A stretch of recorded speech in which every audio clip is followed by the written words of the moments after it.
Hello and welcome back. What I want to share with you right now is something I call a healthy bank account. Now, no doubt some of you watching this will have read some of Dr. Stephen Covey's work, like The 7 Habits to Highly Effective People. That's one of his books he's written. The 8th Habit, another great book. What I want to talk about, or not plagiarise, but take some of his stuff. He calls it an emotional bank account, where you build emotions with an individual. I'm going to call it a health bank account.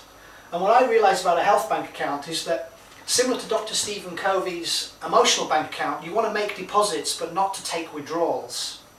Now, assuming on my previous clip I talked about a vitality scale, and if you are born with a vitality of 10, then everything is going to be within what I call an optimal range.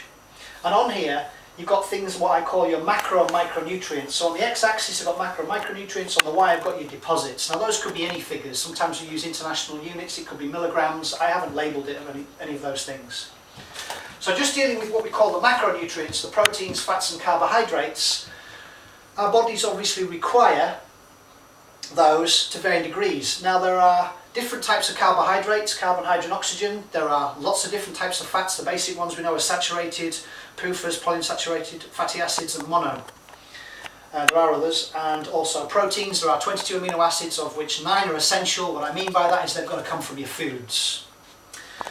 So if I am healthy, then all these are going to be within my optimal range. I've also talked about the micronutrients, which are, as I say, your vitamins, minerals, enzymes, trace elements, bacteria, probiotics and all the rest of it. And I've labelled a few of them along the x-axis here. And again, this is just a hypothetical example of where they are. Now, once you start taking more withdrawals, or certainly not by making enough deposits into your healthy bank account, then you start getting signs and symptoms. And these signs and symptoms are usually in one format called pain. Remember, pain is a teacher of life. It gives us a wonderful opportunity to change our direction. So if we're not happy with that, most of us would go down to a GP practice, and that's when they start prescribing the drugs to treat the symptoms, rather than looking at your environment or the lifestyle choices that you have made or are making. So literally, if these were all in optimal range, we wouldn't be having this conversation. You'd be healthy and you'd be fine, you'd be in vibrant well-being, and you wouldn't have any signs and symptoms. But if it's true, and the research shows that 3 out of 4 Americans have a chronic diagnosable condition, that's not good. I don't know what the stats are for the UK. And one of the reasons will be because their health bank account is actually below the optimal range. If anything, they're probably in negative equity. Now, the body's a very smart system, has many biochemical reactions going on, and it is designed perfectly well to heal you and to treat you. Like if I cut myself, within a couple of hours it stops bleeding, within a couple of days it heals up, and then it's gone probably in a couple of weeks, depending on how bad the cut was. Isn't that amazing how the body does that? It doesn't need programming, it doesn't need a drug, it does it itself.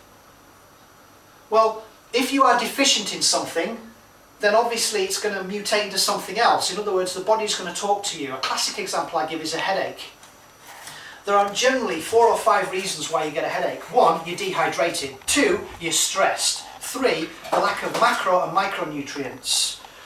4, pharmaceutical drugs. Those are the main ones that generally are likely to allow our bodies to communicate to us in the format of pain and say, look, I'm not happy with this. Your job is to understand the etiology or root cause and start there, rather than just taking a drug. Because you and I both know that a headache wasn't caused by not having an aspirin. So what was the problem? Yeah? Start there, please.